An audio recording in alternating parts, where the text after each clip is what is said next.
Have you ever thought that navigating organizational politics is kind of like playing a high-stakes game of chess? Where you're trying to outmaneuver your opponents, trying to understand what their next moves are, and and you know that whatever move you make is going to have consequences. And it kind of feels like I need to outmaneuver them and predict what they're doing.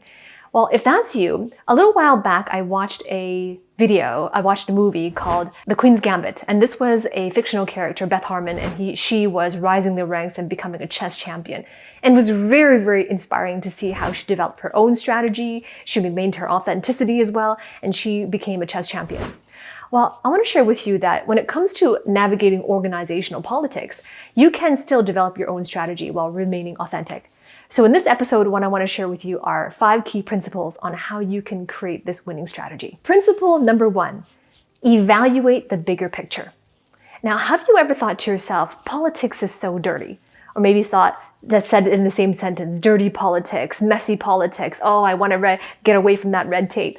Now, politics is often associated with drama. It's associated with finger pointing and blaming. And that's really quite unfortunate because at the essence of it, politics is not about that. If you really look back into the history of politics, the word politics has an etymology that dates back to the early 1500s. The core of politics is all about governance. It is about how do we need to be responsible to distribute power and authority so that we can maintain effective governance. That's what politics really is. The only reason why it feels dirty is because individuals do bring drama to it. There is an emotional charge sometimes, and the disagreements and how we manage them also can bring on a lot of hard feelings. And that's the only reason why it feels dirty. But it's important to be able to understand the essence of what politics is and what it isn't. And that way you can begin to change your relationship with politics. And once your relationship with politics changes, you can start to build your effective strategy, right? So in this first step, the first principle is on evaluating the bigger picture. The bigger picture of your organization, the bigger picture of how it fits in the industry. Because when you work for a company, no matter what size of the company, right, you can have startups, you can have mid-size, you can have matrix organizations with footprints and departments around the world. So no matter how big or small the organization is, every company comes with an org chart. Right? The org chart is the formal document that's passed around. All individuals coming into it, they can see the org chart. And the org chart shows who reports to whom. When you read it from top down, an org chart, it's like who reports to whom, who is going to be who's boss, who is going to be who's manager, and so on. And you can see also within departments who reports to whom. And intra-departmentally, you can see who reports to whom. Now, the org chart is the formal document. However, we all understand, having been in the corporate world, having worked for a company or two, we all understand that sometimes the org chart is not how work really gets done, right? There is a hidden org chart. And that's how the work really gets done, which means people form alliances with each other. There are friends that aren't even direct reports with each other. There is a little bit of personal involvement there, friends and history that goes back, and different alliances and cliques that get formed. And then you have the hidden org chart. So then what is this? Why is this important? Because the bigger picture isn't just about the formal org chart. It is actually more important than understanding how power is really distributed in accordance to the hidden org chart. So when you begin to map it out in your organization, you begin to see the bigger picture and you begin to see the influence networks that are at play. And that is how the work really gets done. So that is the first principle, is to really evaluate the bigger picture. Principle number 2, engage in relationships. Well, we all know that relationships are important. And we understand that it is important to expand your network. Networking, your net worth is your network. And we all hear about these things, but what does it truly mean to build a network? What does it truly mean to engage in networking? And what does it truly mean to invest in your relationships? One of the most important things and the key principles that I'm going to share with you here is that when it comes to engaging in your relationships is to understand the motivations behind their actions. Because oftentimes you come in with it. And even if after you have uncovered the influence network, the hidden org chart I talked about earlier, it is still, you're going to come across individuals who do hold power and authority within your organization, but they're going to be motivated by very different things compared to you. They're going to make decisions that you may not agree with. They're going to have methodologies, they're going to have perspectives and opinions that might shock you. So all of these things are a reality. But it's important to understand, well, why do people do what they do? Why do they react that way? Why did they make such a decision? And why didn't they do something else? Why didn't they agree with this? So this is understanding, why do people do what they do? The motivations behind their perspectives, their actions, and their behaviors. And this is why, and this is truly what it means to engage in relationships. And going back to our friend Beth Harmon in The Queen's Gambit, if you remember, if you've ever watched that movie, she spent a lot of time before she became a chess champion. She spent a lot of time understanding her opponents, understanding why they made certain moves, understanding their thought patterns, their mindset behind their actions. And you too, in the organizational workplace, is for you to understand what drives people, what are their priorities. In other words, what are their hierarchy of values.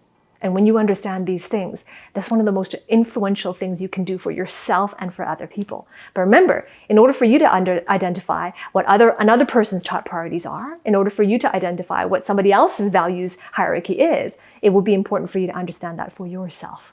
Once you've gone through the personal development journey yourself, now you can be truly present among someone else, someone who is in authority or in a power position that you want to develop meaningful relationships with. And you can be able to do the same thing with them and truly engage in that relationship. And you will know that you are engaging relationships effectively when you and your relationship partner truly have a meaningful and equitable relationship, which means that no matter what their positional authority is, no matter if they are 2 degrees higher than you in rank, that's what I meant by positional authority, that no matter what their positional authority is, that you can sit across and look across from the table to them, eye to eye, and that they are your equals. And that's how you know that you have built and maintained effective, meaningful, and equitable relationships. Now we're on to principle number 3. And principle number 3 is to exude diplomacy. Diplomacy. So let's talk about, what do I mean by diplomacy? Diplomacy is nothing more than to be able to exude prudence when you are dealing with people and communicating with people who are different from you. So let's talk about, what do I mean by people who are different? I mean people who have different opinions from you, different perspectives on how they see situations and circumstances, different upbringings and different cultural backgrounds depending on where they grew up and where they spent the most time and what part of the geographic part of the world. Differences in terms of educational background, differences in terms of their expertise that they bring to the table, differences in terms of their methodology and how they would approach problem solving and how they would approach relationships and how they do approach building trust among people and how they approach their methodology and how they approach answering to authority and directions from above. So all of these things are differences, and you would have guessed by now that everybody's going to be different from you. No 2 people are going to be the same, exact same on these differences that I have just listed. So it would be of utmost importance if you want to navigate politics successfully in your organization. The winning strategy does involve prudence on how to navigate these differences. So if you're listening to this and you realize that not only do you work in a multicultural organization, but an organization where people truly are diverse, and they're not just diverse on their appearances, but they're diverse in so many different dynamics within each individual. And you're realizing that you do want to rise up the ranks, you do want to lead effectively, and you do want to make your most meaningful contribution. But the politics are standing in the way. The differences are standing in the way, and you are serious about learning how to navigate that. If that is you, then I invite you to work with me. Below in the description, there is a link to book a call and to have a conversation with myself or a member of my team to really talk about how specifically are we going to help you in your situation. And regardless of what your challenges are so far, the drama, the challenges, the conflicts, the negotiation, no matter what your challenges are, I've seen it and I've helped others overcome it. So if you're serious about learning how to communicate better, learning how to develop that diplomacy, learning how to develop that prudence as well, and create win-win scenarios while navigating politics effectively, then book a call with me and I look forward to working with you on the inside. Principle number 4 on navigating organizational politics is to encourage win-win situations. So win-win situation, we hear this all the time. We know what win-win situation is. And to be clarity here, to establish some clarity here, win-win situation is, how do we create a win for other people and a win for myself so that there is a sustainable fair exchange? So instead of focusing predominantly on my own victories, what would be a success for me? How do I want to see this going? What would make me happy? It's about, okay, I do want those things, but how do I also create that in return for someone else? What does success look like for them? And what would make them happy? What is a satisfactory outcome for them? It's seeking that understanding and creating that win-win scenario. Because when it comes to navigating organizational politics, I mentioned earlier that no two people are going to have the same differences. They're not going to have the same methodologies, upbringings, educational backgrounds, expertise, and so on. They're not going to have the same thing. But more importantly, they're not going to have the same priorities. They're not going to have the same perspectives when they look at situations and events and circumstances. And they're definitely not going to have the same degree and same emphasis on what is considered important. So because of these variations in values and hierarchies of values, you're going to have two people coming together and saying, well, that's not the top priority right now. I have my priorities straight. This is what we need to focus on. This is what we should be doing, which would be very different from your perspective and how you would prioritize the situation and so on. So this is very important to understand that there's no requirement for agreement. A lot of times when you have people navigating organization and politics, they come in and they say something like, let's just agree, or they say something like, let's find a compromise, or they say something like, let's create some alignment here. Now, can you see how everything that I have shared with you today in this episode is when you hear these things, when a listener hears these things, agreement, alignment, compromise, the first thing that it does is it creates internal objections. Like, I can't compromise on this. This is really important to me. Or that is unacceptable. How can we align here when these things are non-negotiables?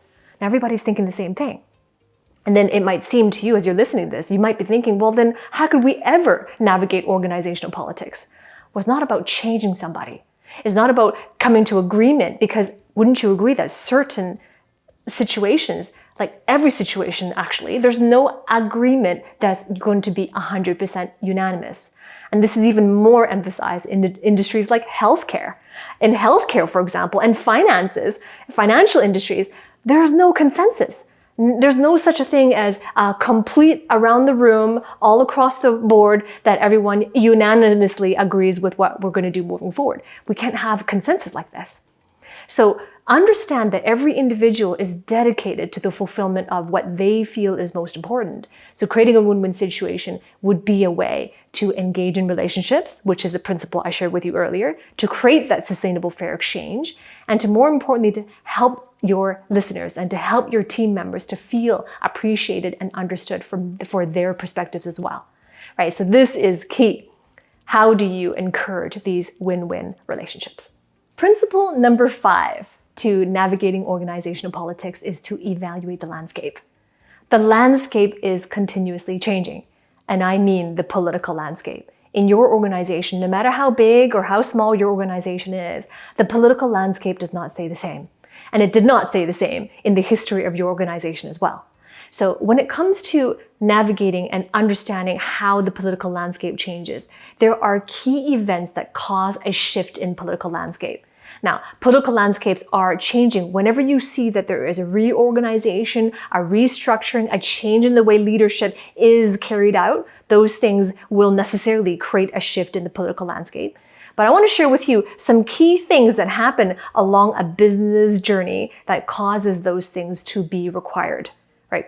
What happens in a business and in a company in order for the requirement to have restructuring and to have reorganization and therefore a change in politics, right? So the first thing that could happen is that there is an introduction of a new business or a new sister business or a new product within the business that needs to gain traction. That can cause restructuring and therefore a change in political landscape. Another thing is if there is an imminent problem, a new issue or problem that's coming down the pipeline, and this problem can have a serious effect on the fiscal growth of the business, that creates a change in landscape.